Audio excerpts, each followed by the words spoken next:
So I finished Season 1 of Symphogear and am well into the second season, Symphogear G. And having gotten through Season 1 and about halfway through Season 2, I figured I'd do a little follow-up on my first video and share my thoughts on what I think of this series. In a word, it is nuts. But it's a good kind of nuts. I might be getting into some spoilers for this video, but I'll try to avoid anything major because I would recommend, if you haven't seen Symphogear yet, that you do go and watch it. All of Season 1 is currently up on YouTube. It looks like all of Season 2 is going to be on YouTube as well. Probably going to upload every other season Crunchyroll has the rights to. I don't know, probably. I think it has something to do with promoting that game that's coming out for the mobile, which, as you may recall, is also crossing over with Godzilla. So that's probably why they're doing this, so I don't know how long these episodes are going to be up there. But even so, I'm taking the opportunity to watch them, and I think you should as well, because this show is actually pretty good. For the most part, though, it really truly is insane. Like, the way that the first season went, the direction it wound up going to that particular conclusion is unique. I mean, I've seen a lot of crazy anime plots over the course of my life, but Symphogear really went in a very different direction. Yeah, I don't necessarily want to give it away, but wow, it is... They went there, they went crazy, and it was a good kind of crazy. A kind of crazy that they were unapologetic about, and as such, I wound up accepting it. Part of the reason why you watch Symphogear is because it is so insane. You don't necessarily watch it because it has an intricately woven, revolutionary plot. You watch it because it has a completely off-the-wall bonkers plot. And that may sound like a backhanded compliment, but I mean it this way. You ever watch an acrobatics act where the acrobats are flinging themselves all over the stage and all over the set in these ways that seem to defy the laws of physics and push the human body to the very brink of what it's capable of and then beyond, and you keep watching it because you've got to know what they could possibly do to top what they just did? It's kind of like that. I watched Symphogear to see how it can possibly top itself, but that's not to say that there's no other reason. If I was just watching it because it was insane, I probably wouldn't recommend it as highly. It does have substance to it, in particular the characters. The characters, again, they're not necessarily the most revolutionarily written characters ever. They're not especially deep or complex. They've got just enough complexity to feel like more than just archetypes, but also they have arcs. They actually go through changes. They're not just static characters, which can happen in anime at times. I think we've all seen, those of us who have seen anime have all seen those shows where the protagonist just remains unchanged. All the characters remain unchanged. There's nothing that is altered. It's the same episode 12 to 24 times in a row. Not so with Symphogear. The characters actually do go through arcs here.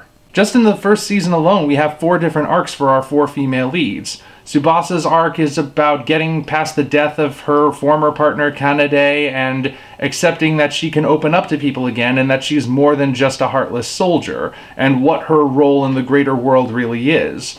Chris's arc is sort of a redemption arc about starting out with the villains but gradually becoming one of the heroes. Miku's arc is about accepting that her best friend and possible crush is no longer who she used to be. She's now in a very different circumstance that requires a certain level of secrecy, and she needs to adjust to that, as well as trying to figure out how she can be a more active part of this life. And encompassing all of those arcs is Hibiki's arc, which is a fairly typical shonen anime hero arc of finding you have these new powers, embracing them, and becoming the greatest of them all like no one ever was. And I mean, like I said, it's not the most revolutionary arc of all time, but because it's interwoven with these other arcs, it feels fresh somehow. And the characters themselves, they're all very likable. Each of them is just complex enough that they are distinct from each other and they are able to move forward, but they're not so complex that the plot gets weighed down by exploring all of their different intricacies. At the end of the day, they are still there to do a particular thing each episode. They've got a grander thing that they need to deal with every time. And of course, once we get into the second season, Symphogear G, the different plots and characterizations are able to move forward, for the most part.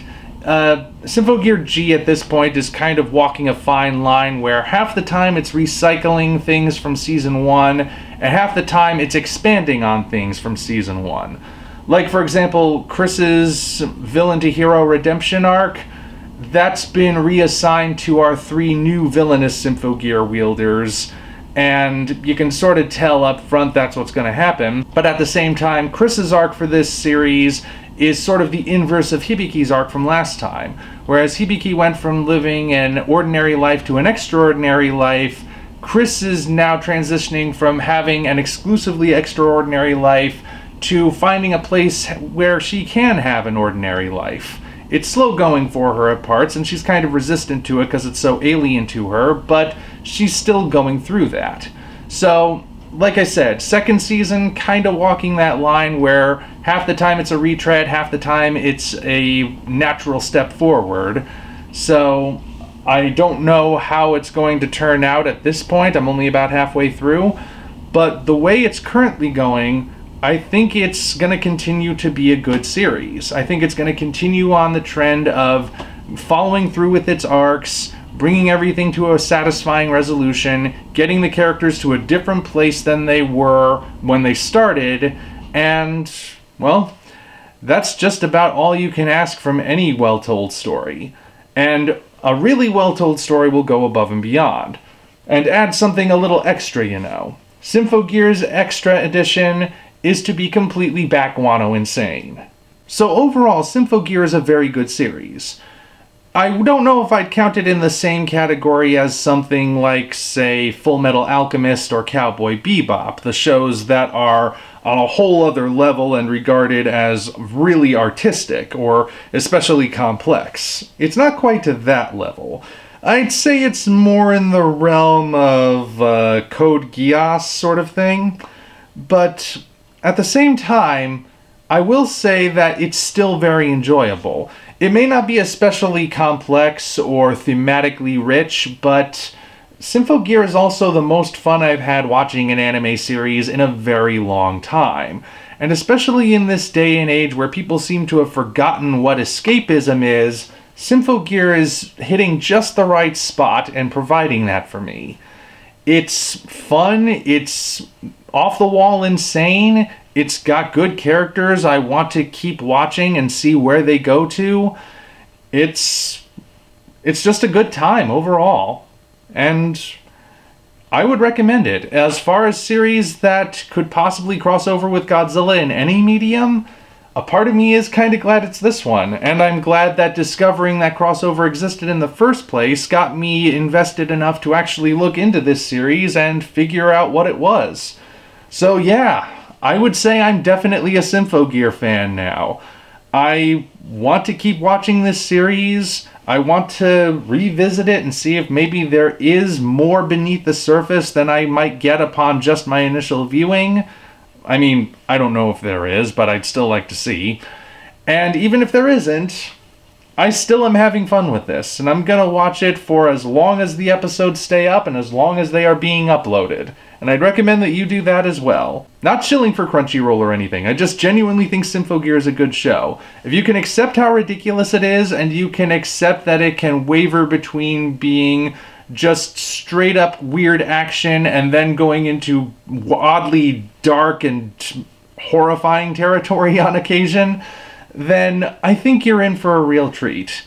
So yeah, that's my recommendation. If you're looking for a new series to watch in 2020, at least new that you haven't seen yet, because this series is an older one, then yeah, watch Symphogear. There you go. What more can I possibly say at this point? Maybe I'll find more to say later, but for now, all I can say is that I'm on this ride until it's over. Until such time as we meet again, this is the Omni Viewer signing off.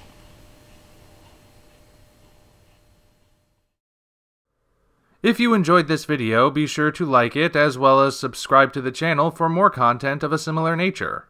Also, check the description for links to our Twitter, DeviantArt, and Patreon pages, as well as the Amazon link for the novel Operation Red Dragon: The Daikaiju Wars Part 1, penned by yours truly. Thank you all, and we appreciate your support.